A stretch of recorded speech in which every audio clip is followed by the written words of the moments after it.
Business with a servant's heart. Welcome to the podcast. Inspiration, motivation takes. Listen to the podcast. We're all about to talk about life. Our guests will share their life story. We want you to success in life and business. We're ready and we will start shortly.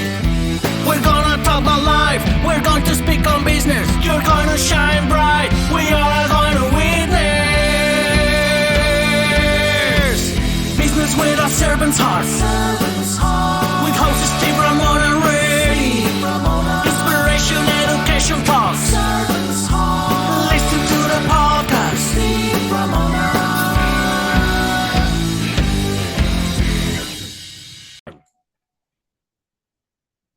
Welcome, everyone, to Doing Business with a Servant's Heart podcast. I'm your host, Steve Ramona. I am so fired up to have you join us today. I've been talking to my guests before the show. I am fired up. If I'm fired up, I know you're going to be. Now, the podcast is dedicated to exploring the idea of taking your business and your life, your personal life, and using your servant's heart to adapt to that, to make a difference, to make an impact. Imagine you do that daily, which I try to do. It's the best feeling in the world. I tell people it's like Christmas every day, and everybody loves Christmas somehow, some way. We also created this show to motivate you, inspire you, and educate you through our guests. This guest is going to do all three of those. And if you don't have a Kleenex, you better get one. Also, too, here's your call to action. I love for you audience to think about something to do. Once you think about how you're going to serve yourself, how you're going to serve others, and what impact you're going to create today.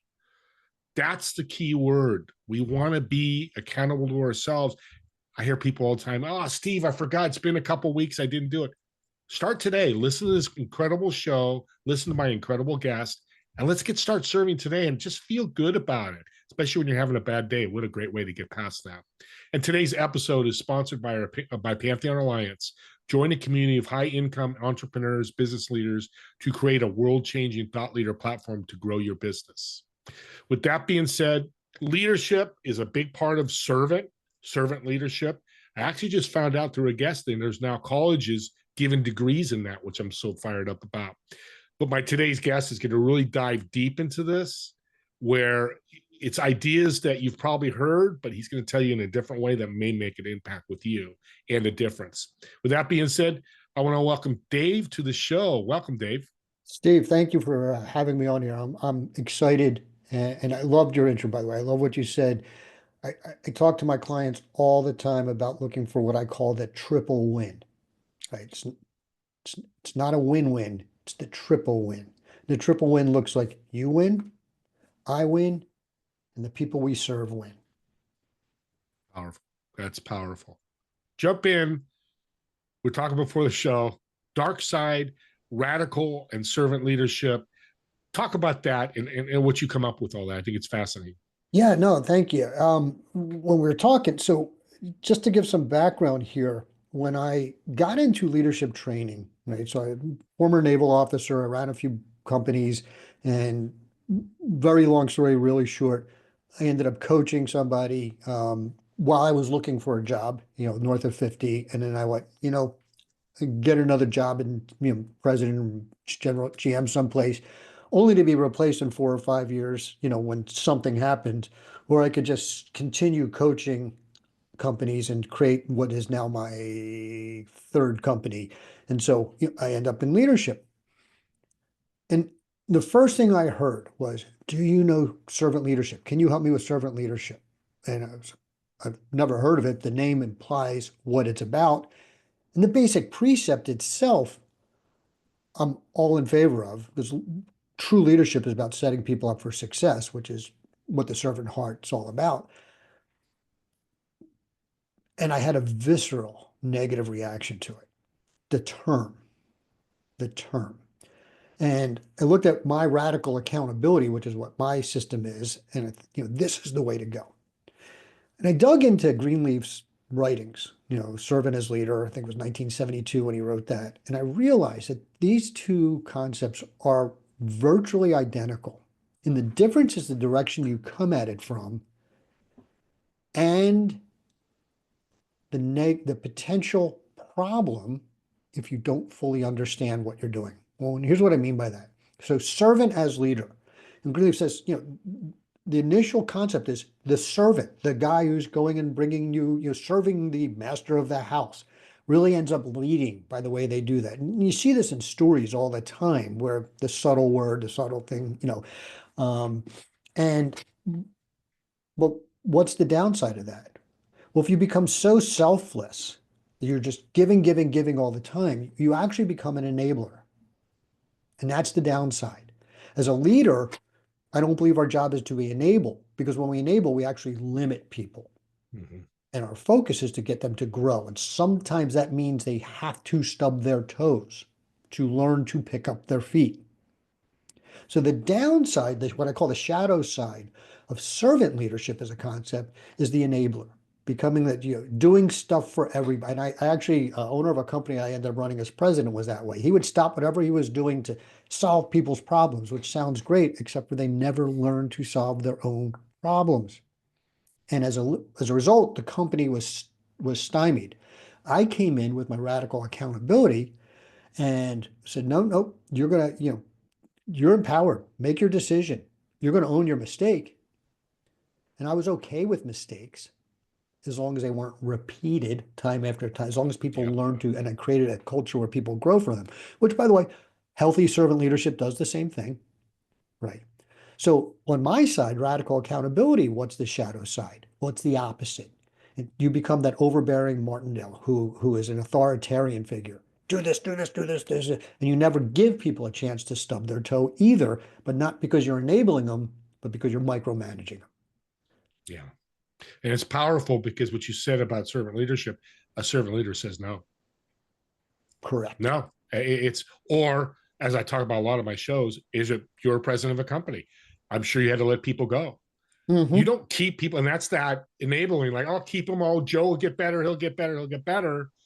As your company starts kind of dropping, it depends on the size of the company, but you keep those people, and you're not serving him. You're serving him when you go, Joe, hey, it's not working. Let me find you another job, right? Jump on that. I know where you're going with it. Yeah, so you've nailed this, and I've had this conversation so many times. So the company I was running, that I was talking about, where the owner was stopping things, is a moving company, and in 2013 he sold the business, and the new owner took over, and he and I were having conversations because the movers were screwing up, and that was something I didn't put up with. Right, we had a certain standard. He said, he's not doing the job. This guy, we need to get rid of him. Oh no, we have to show grace. We have to be right. He'll get better. And he told me about two movers who were screwing up for several years, but he showed them great. Now they're good movers. He said, well, what about grace for the customers, the people we're serving, the ones that they're learning on and not doing a very good job? Or what about grace for the other team members who have to pick up their mess and clean up afterwards? How long? Who are we serving, right? And so to your point, yeah. And what I've come to realize is that people who aren't doing well, I'm going to caveat this. If you've set the environment up correctly so that people have a chance to thrive, you're supporting them, you're giving them the training they need so they know how to do the job, right? You're all the support that they need to. There's no excuse for them not doing well, and they're not doing well. It's because they don't love what they do, and they're not happy. And they're existing at a place where they're doing it because they need to put food on the table, not because they are inspired to do the work. I believe everybody has a right to be inspired by their work. So if they're not inspired, give them the opportunity to grow by letting them go. Now, there's a way to do that properly. There's a way to do that so it becomes their choice, even if sometimes you have to say, sorry, you've made this choice. But when you counsel people and you tell them, here's what I need from you, here are the resources available, come and see me, we're going to check in all the time, we're going to make sure your performance improvement plan is on track. And oh, by the way, if you don't hit these numbers by this time, or whatever the parameters are, the consequence is going to be, and it's not always termination, but in this case, you will be terminated, and you have a reputation because you honor your word, and you're a person of integrity for always doing what you say, and they fail to meet those requirements, they just volunteered for those consequences. And so at that point, it becomes much easier for me to go, I'm going to have to let you go. This is tough love. It's in the long run, it's better for you because you're not happy here. So I'm going to give you a chance to go find happiness someplace else. Oh, that's such a powerful message. Audience, I hope you're taking notes. And that leads to, and I love Locked On Leadership, by the way. That's the name of his company. I could say it 20 times. It's just, it's so cool. But leadership, one thing, and this is across the board where it's an 8 to 5 admin to the leader of the company, communicating/listening. Talk about that, because that's radical accountability to me as well. Yeah. So what you're really referring to is setting crystal clear expectations. Mm-hmm. Crystal clear. There's no ambiguity. It's one of the biggest mistakes I see people make. Go back to that, what I call a counseling conversation. And I want to be real clear too, that we're not talking about punishing people. It's not punishment. Punishment is for you. Punishment is selfish. I feel better because I did something about it. But it doesn't help the person grow. You come at it as a counselor. I want to support you to grow and thrive in your job. And so I'm going to give you these resources, and I'm also going to give you the motivation. Okay, motivation's external. We can talk about that in a minute, but motivation's external. The motivation is, this is what will happen. I want to help you avoid these consequences, right? Because there has to be consequences. And so you come at it with that, with real clarity. So when you say, here's the consequences, it's not ambiguous. It's not like, well, you're going to have a career enhancing opportunity. What the heck does that mean, right? You're not wishy-washy. This might happen. No, this will happen. You will be terminated, or you will be demoted, or you will be whatever your handbook says is the result. This will occur. Yeah, I want to thank you for your service publicly. Again, people, as I told you, veterans, people in the military, discipline and leadership is your core. That's why I would send anybody to you, because you've experienced it in the Navy for so long, right? What do you think is the first step from an entrepreneur standpoint? Let's start, because I know you work corporations. Okay, they're listening, they're going, because a lot do. They go, love what you're saying, Dave. What's my first step? So there are 3 elements required to create radical accountability. Servant leadership, same, 2 sides of the same coin. 3 elements: mechanics, mindset, model. Start with mindset. By mindset, here's what I mean. Why does your company exist? Identify the reason your company exists. And we talked about this, before the show started. I don't mean to make money. In fact, no company exists to make money. And the proof of that is I shouldn't say that. There have been many companies that exist to make money. Ponzi ran one. Sam Bankman-Fried ran one, right? Companies that exist to make money will do whatever it takes to make money. So I'm assuming we're not addressing those individuals. You want to have a sustainable company. You exist for a higher purpose. That higher purpose is whatever value you bring to your clients. Because the promise of the economic exchange is this. You need something that you can maybe do yourself, maybe not, but it's more difficult for you to do it than it is for me to do it. So the value of you having me do it is X. That value to you is more than the value of the money you're going to pay me to do it. Right? So if I charge you $1,000 for something, there's a value, $1,500, $2,000, whatever that is to you for having me do that. Conversely, that value to me is less than the amount of money you're paying me. Right? So if you hired me as a coach, okay, like I just finished an engagement with a client, and over 18 months, revenue went up 22.5%, but bottom line profit went up 85%. That's after he paid me. Okay. So, right. So for him, he couldn't have done that on his own. That's why he engaged me. Now, what was the cost to me for that? Well, much less than my monthly fee, right? Because this is it's 30 years of leadership business experience under my belt, right? It doesn't go away just because I gave it to him. I'm not right.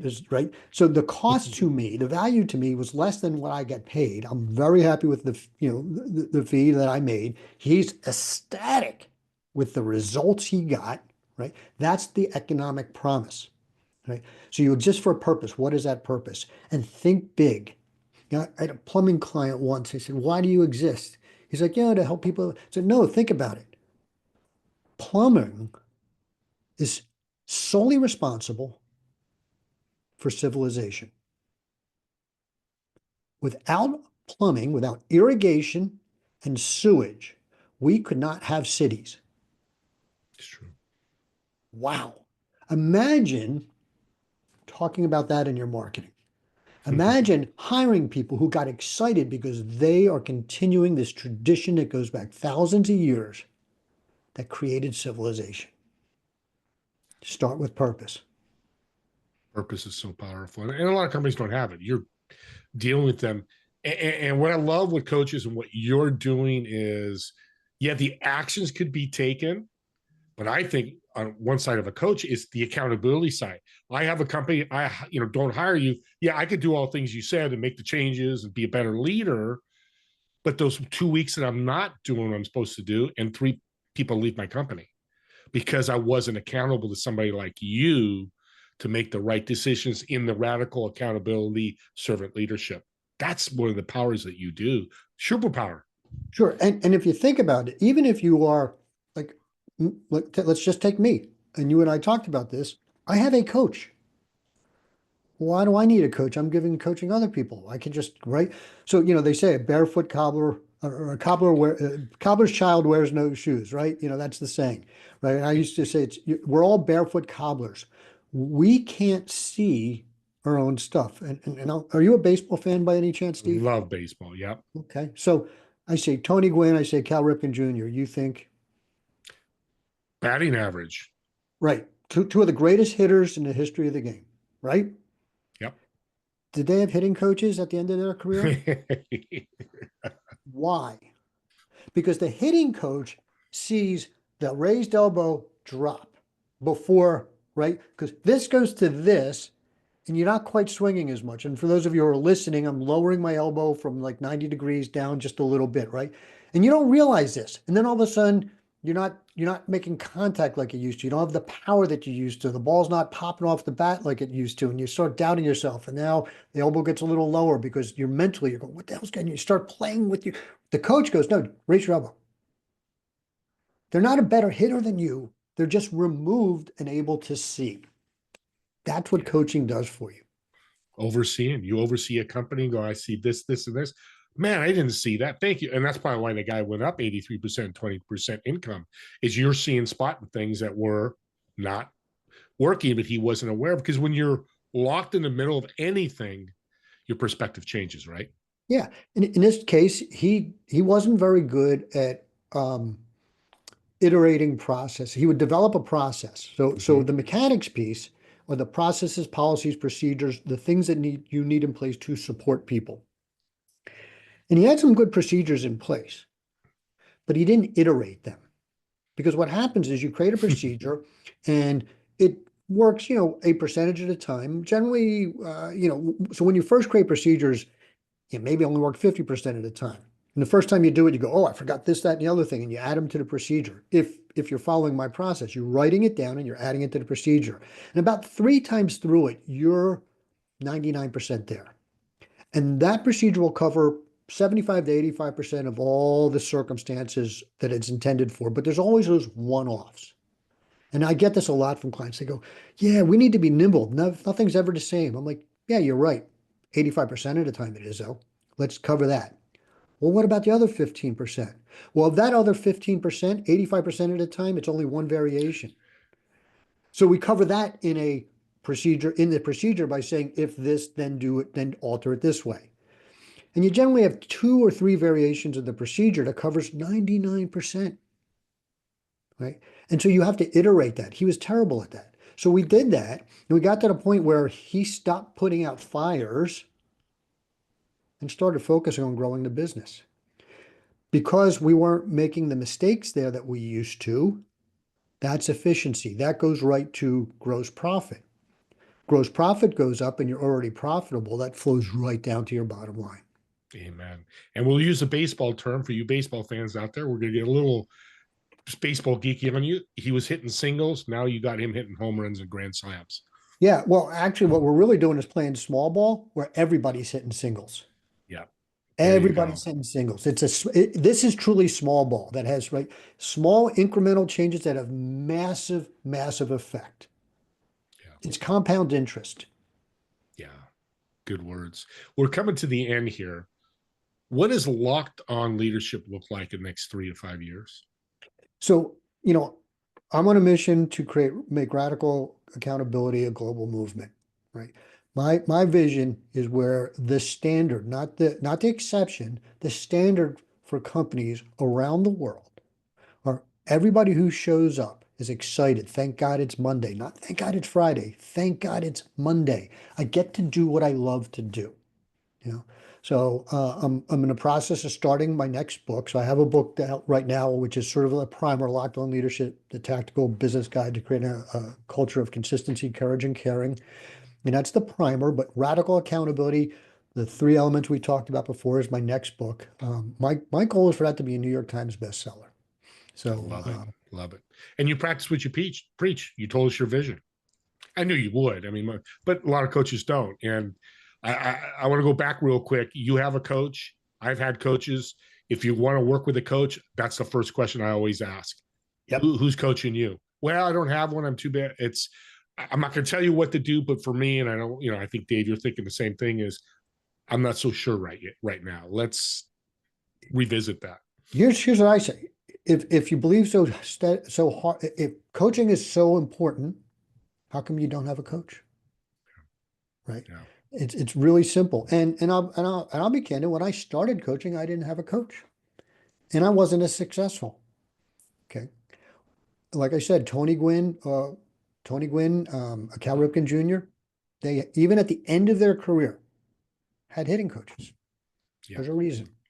All the success, Tom Brady, Michael Jordan, Kobe, we go down, they all had coaches and helping them. Let's do a shout out to your coach, because I know her. What's her name? Yeah, Michelle Villalobos, fantastic person. She's like my sister from another mister. I always tell her she's like my really smart younger sister. I love it. She's a brilliant woman. I think you said she was a guest in a previous podcast here. She's been a guest. That's why it's a great shout out. Yeah. Yeah. And I also want to, if you want to learn more about radical accountability, I have a 20-page white paper out. If you go to my webpage, lockedonleadership.com, and then /newsletter, or scroll to the bottom where you sign up for the newsletter. Once you sign up, you'll get my newsletter, which comes out twice a month on all sorts of things about this. And then you'll have access to my 20-page white paper on radical accountability. In addition, there's a link to my book. There's a very brief 10-question leadership assessment. You want to know what kind of leader you are? Take the assessment. It'll come out and tell you. And then if you're really curious, there's a link on there. You can schedule a complimentary debrief with me, and we could talk about what's going on. Audience, here's your call to action. Again, I'm signing up right after this. Follow my lead. Reach out to me. Tell me you signed up for the newsletter, because it's free information. It's, as I told Dave before the show, don't recreate the wheel. He's created a beautiful wheel. Why don't you grab the wheel and walk with it and run with it and sprint with it and grow yourself in your business? Because this is all about personal self as well. Well, let's end with some fun. I like to do a little improv at the end to get to know you a little bit better. So I've reserved a table at a restaurant, table of 4. You're going to sit in one of the chairs. Who would you invite, dead or alive? Why would they be invited? Probably the most important thing is, what food does Dave order? Well, what kind of restaurant is it? Your choice.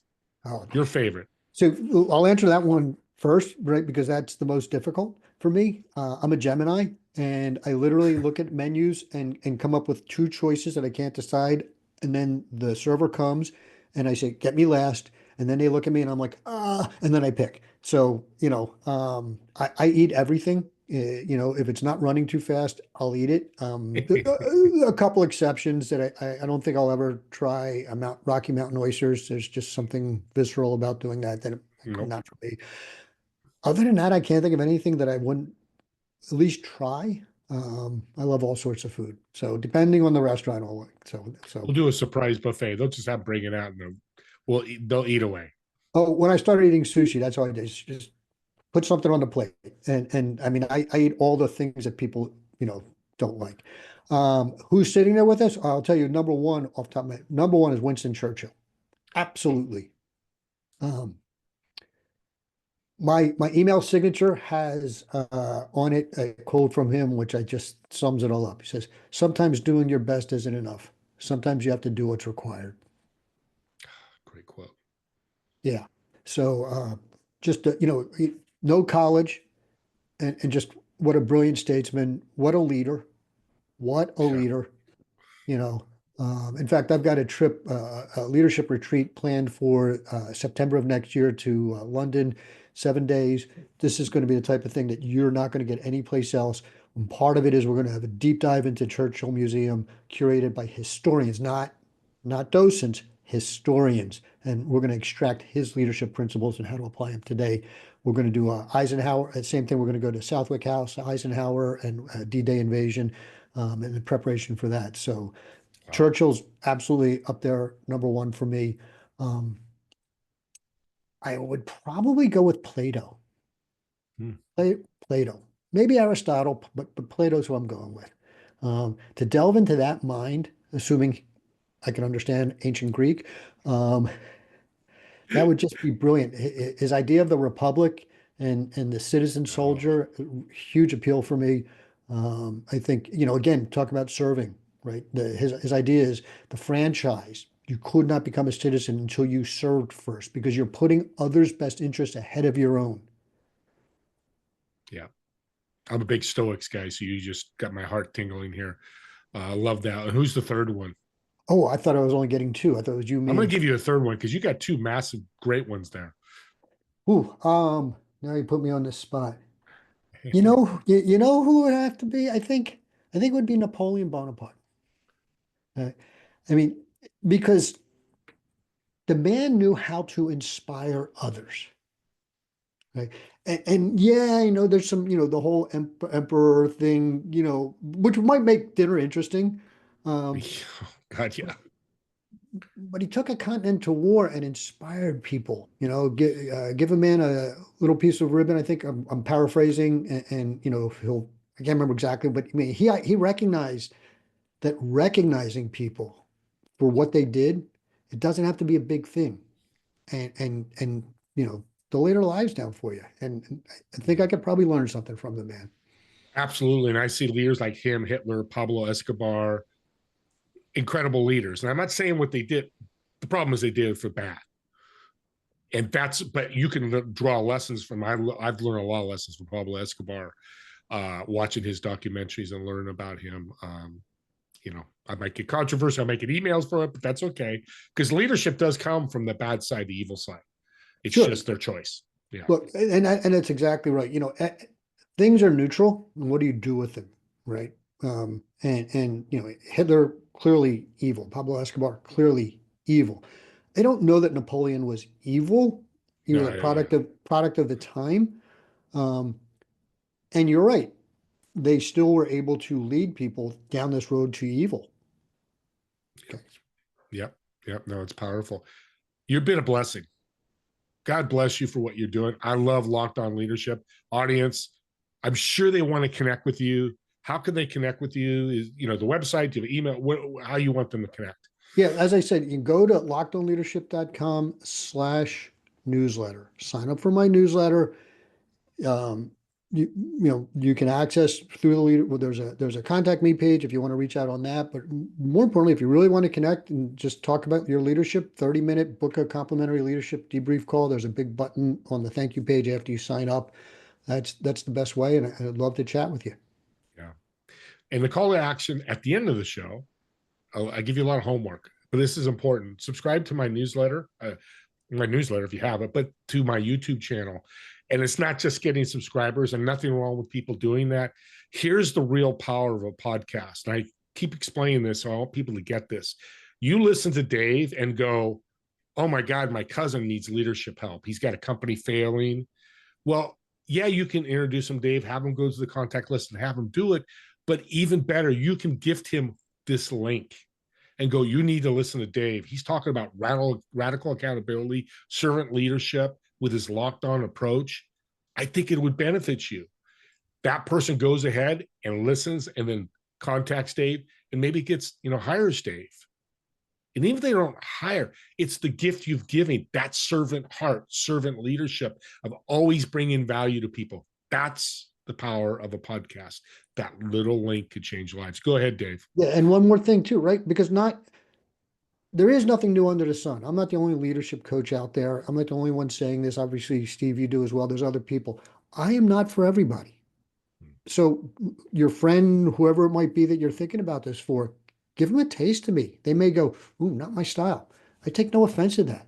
I'd rather they not waste their time contacting me because they don't know. I'd rather they go, look, you know what? I like the message. I don't like the messenger. Let me go find somebody else. If it inspires them to do that, it's a win for me. He just proved what servant leadership and a servant heart looks like right there. That was wrapped in a 30-second bow. You do like that, you guys will grow. And as always, me and Dave want to thank you so much for watching or listening to this podcast. And we'll see you all in the next episode of Doing Business with a Servant's Heart. Have a great day, everyone.